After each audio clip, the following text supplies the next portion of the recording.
Не знам како ќе испадне оваа работа, меѓутоа мораме да пазиме, да внимаваме, да се чуваме собствената историја.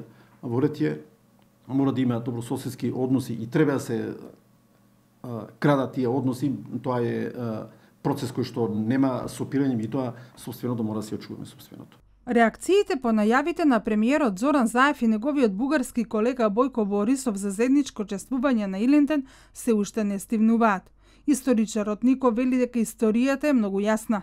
Илинден е македонски код, Илинден 903 зародишот на македонската самостојна држава. Да го чествуваме овој празник заедно со соседна Бугарија е непочитување на сопствената историја, смета Ников. Се плашам да не им стане навика на соседите и да не биде наметнало дека они биле тие кои што го организирале востанието. Исходот знаеме како беше од Илинденското востание. Ников се прашува што би се менувало во учебниците, кој дел би се редефинирал кога се е јасно.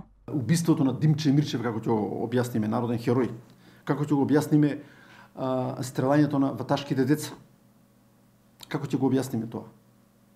Под која команда беа убиени они? Кој ги уби тие?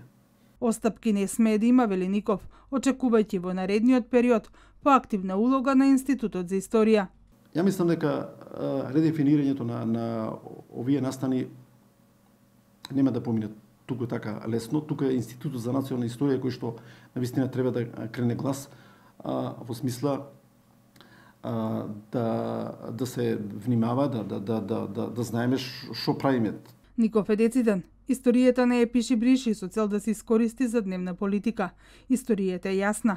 Нема ниту еден факт кој што говори дека Бугарија дала некаков придонес во македонската борба и затоа нема основа за заедничко празнување на символот на македонштината, празникот Илинден.